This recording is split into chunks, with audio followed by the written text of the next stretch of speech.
UFC 162 ended in what seemed like epic fashion for some, and for others, mainly of Brazilian heritage, it may have been the end of an era. So Britton Hardin is here. We had the great luxury of watching on Hollywood Boulevard, as a matter of fact, here in Los Angeles, California. Now, there was a lot of build-up to this fight, Britton, where the press conference was weird and awkward because they basically touched lips. Yeah. That was kind of weird, and at least for a build-up to a fight.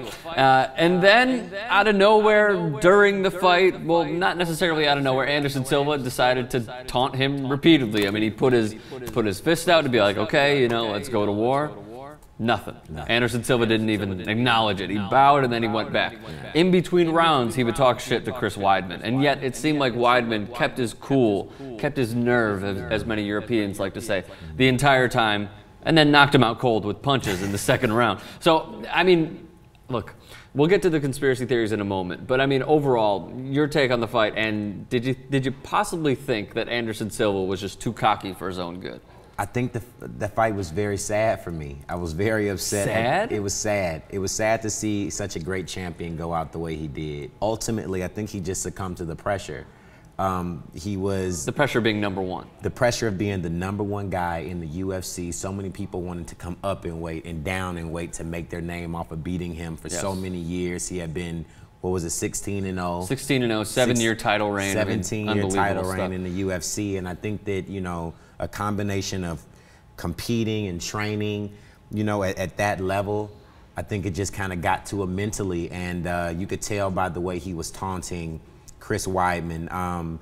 That's not something typical of a champion. You know, when you know that you have the fight won, you may do a little shuck and jive here and there to get the crowd involved. But he started off from the gate, dropping his hands, disrespecting his opponent. Right. And, you know, in a combat sport, in such a dangerous sport, you know, when it's boxing or MMA, you'd never take your opponent that lightly. No, and I don't think you ever should in either of these respective sports. Now, you said he dropped his hands, he did a little shimmy, and he was trying to get out of it, and he was backing up. I mean, Weidman missed 3 punches, but the 4th one connected right on Silva's chin. So then he went down, and then the referee, Herb Dean, had to jump in and basically stop the fight. Now, after the fight, and again, we'll get to the controversy and all that in a second. But the one thing that stood out to me that we were talking about before we went on was the fact that Anderson Silva does not want a rematch. Right. And basically made an indication that it was like, I might retire. And then Joe Rogan puts him on the spot. So you're gonna retire? Like, he didn't say verbatim, I'm gonna retire. But he made so many indications. Right. Joe Rogan puts him on the spot. Are you gonna retire? No, I have 10 more fights left. So I mean, like, what is he doing? I don't understand. You know, that was also very confusing for me, because I thought that was going to be his segue into introducing his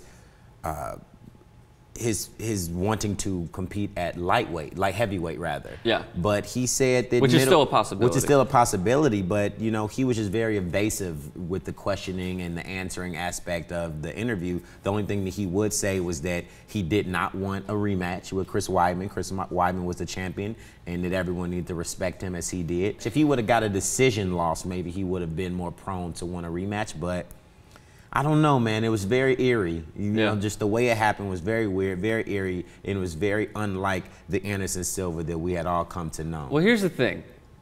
Dana White is going to jump in. Yeah. And he's going to say, dude, rematch him right now. You think so? Yeah. You don't?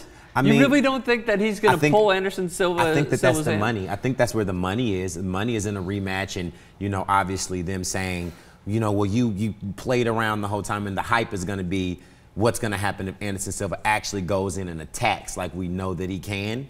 But he doesn't want to fight him. He doesn't want to fight the man. And the way the build-up behind this fight, the entire time was they're equally matched in striking. They're equally matched in submissions and grappling and jiu-jitsu. Anderson Silva, if anything, was at a disadvantage because he was 10 years older than Weidman. So, you know, my theory was just that maybe Anderson knew that this was a younger, better champion, and he was overcompensating with all of the antics. and he ended up getting caught in a fight where he probably knew he was close to, he was probably going to lose anyway. So, okay, before we wrap up, the one conspiracy theory going on is that, you know what, Anderson Silva threw the fight, which is bullshit. Yeah. He doesn't want to fight Bones Jones. He doesn't want to get in the ring with him and make a mega fight like that. So he got a loss on his record to avoid that fight. I mean, you already heard my take. It's crap. But I mean, what do you think? I think that's BS as well. I think that those two have such a legitimate respect for one another that if it came to that, I think that they will both, take on that challenge willingly. I hadn't heard anything about them fighting each other, like as such a big deal before he had that loss. But now after he has the loss, you hear the blogs and everybody's making a big to-do of this. But these guys, like they hang out, they shake hands, they're friendly with one another. Not to say that the fight couldn't happen, but I think that excuse is BS. Plus, he has such a respect for the sport. I mean, he's been training since he was 8 years old. So to say that he's going to throw a fight, shut up. I mean, just go away. Don't be one of those people. If you are one of those people, change your mentality. So Britton Hardin, across the board, he is now Cool as Britton on Twitter, Cool as Britton on Instagram, correct? Is that it? I'm back, baby. Those are the main two. Congratulations on that. And stay tuned for more MMA coverage.